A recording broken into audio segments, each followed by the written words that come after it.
7 sneaky reasons why more cruisers than ever are denied boarding. Picture this.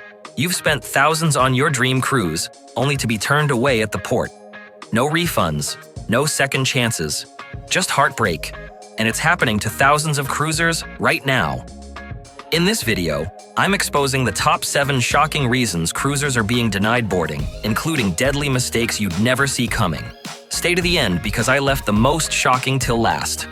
Now let's save your vacation. Reason 1. You're late. Imagine you've been dreaming about your cruise for months. Everything's lined up perfectly. Your bags are packed, and you're practically buzzing with excitement to set sail. Then, just as you're about to step into the terminal, someone tells you, "Sorry, you're too late." It feels like all that planning goes down the drain, right? The thing is, cruise check-in isn't a leisurely stroll. It's a pretty strict, time-sensitive process. Most cruise lines require you to be checked in at least an hour before the ship leaves. They need to verify everyone's documents, run security checks, and complete all the legal and safety stuff before the ship even gets moving. So, if you show up a little late, say 15 minutes past the deadline, it might just be enough to leave you behind while the ship sails on without you. Think of it like this. If your cruise is scheduled to depart at 6 p.m. and the check-in deadline is 4:30 p.m., arriving at 4:45 p.m. might seem like just a few minutes, but in this context, those minutes are critical. The crew is following a tight schedule, and even a slight delay can disrupt everything from document verification to final head counts. Trust me, it's happened. Like with my buddy Alex, who got caught in a minor traffic jam and ended up missing his window. His cruise started without him, and that was a total bummer. So, here's a friendly tip. Set multiple alarms, give yourself extra time to get to the terminal, and keep an eye on any updates from your cruise line. If they offer online check-in, jump on that early. It can really smooth out the process. Arriving with plenty of time to spare not only saves you from missing your trip, but also lets you relax and enjoy the buzz at the terminal before the real adventure begins. Reason 2. Travel documents. This is one area where overlooking even a small detail can cause a lot of trouble. For most international cruises, a valid passport is absolutely essential. And it's not just about having one. It needs to be valid for at least 6 months beyond your return date. Plus, some countries require extra blank pages for visas and entry stamps, so you'll want to make sure there's enough room for everything. When you're cruising within the US, the requirements might seem a bit simpler. You could be able to get away with a government-issued photo ID and an official birth certificate instead of a passport. However, every bit of information has to match exactly. Any discrepancies can lead to delays or even denial of boarding. Another point to keep in mind is if your name has changed, maybe through marriage or another legal process, and your documents haven't been updated, this could cause a serious mix-up at check-in. And if you're traveling with kids who have a different last name, or if you're not their legal guardian, you may need extra paperwork like notarized permission letters to prove the relationship. The takeaway here is to double-check everything well in advance.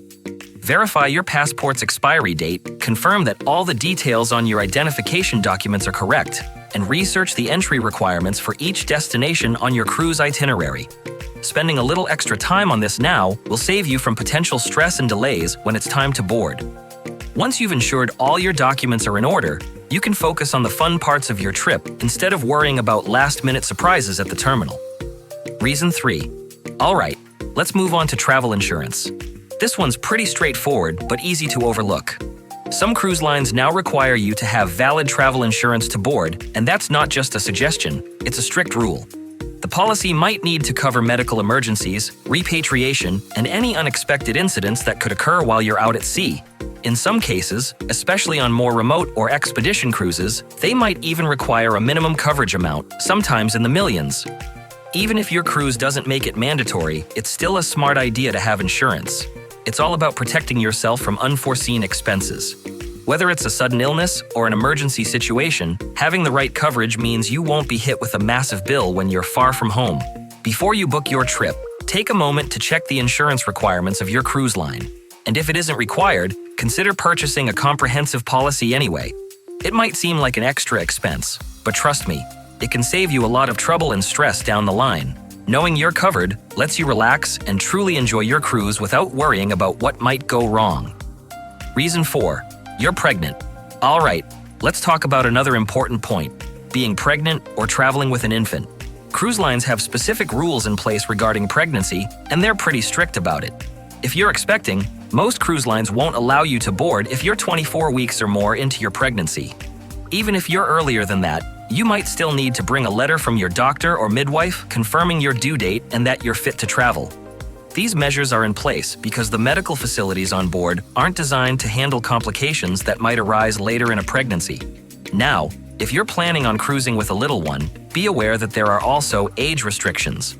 Many cruises require infants to be at least 6 months old, while some itineraries, particularly longer or more exotic ones, may have a minimum age requirement of 12 months. And if you're traveling with a child who isn't your own, or if there's a mismatch in last names, you might be asked for additional documentation, like a notarized permission letter to prove your relationship. It might seem like a lot to keep track of, but double-checking these requirements well in advance can save you a lot of stress. Knowing the cruise line's policies ahead of time means you can avoid any unexpected surprises at the terminal and focus on enjoying your trip. Reason 5. Banned items. This is one area where it's super easy to make a mistake if you're not careful about what you pack. Cruise lines have a pretty strict list of items that simply aren't allowed on board. And trust me, it's not just the obvious stuff like weapons or illegal substances. Even everyday items can get you into trouble. For example, things like irons, steamers, and even drones are often on the no-go list because they can pose safety risks. Then there's alcohol. Many cruise lines have specific limits on how much you can bring on board, and if you try to sneak in extra, you risk having it confiscated, or worse, being denied boarding altogether. And don't forget about CBD products or other items that might be legal at home but are prohibited on the ship.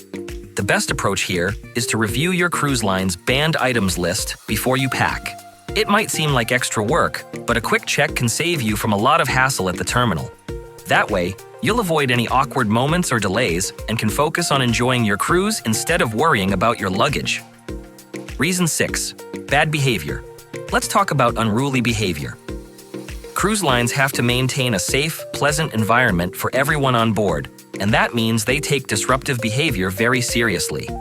If you're visibly intoxicated, overly aggressive, or simply causing a scene during check-in, you might be turned away before you even get a chance to step on board. The staff are trained to spot any behavior that could disrupt the peace or compromise the safety of fellow passengers, and if you're seen as a potential risk, they have the right to refuse boarding. It's really not about being strict for the sake of it. It's all about ensuring that everyone enjoys a stress-free and safe voyage. So, if you're planning to indulge in a few drinks before boarding, just keep it moderate. Being respectful and cooperative with the crew not only speeds up the process, but also helps set a positive tone for your entire cruise experience. After all, starting your vacation on the right foot means everyone can relax and have a good time from the very beginning. And last but not least, here's the sneakiest reason people get denied: missing middle names. It might sound trivial, but here's the deal. If your ticket says Emily Smith and your passport says Emily Ann Smith, that's considered a mismatch. I've seen it happen multiple times this year. It's a tiny detail that can cause a huge headache. So, always triple-check every name on every document before you set off. That little extra step can save you from an unnecessary delay at the terminal. Alright, that's it for today. I hope these 7 reasons why you could get denied help save your vacation and keep your cruise adventure on track. If you found value in these tips, please subscribe and share your thoughts in the comments below. Thanks for tuning in, and here's to smooth sailing on your next trip.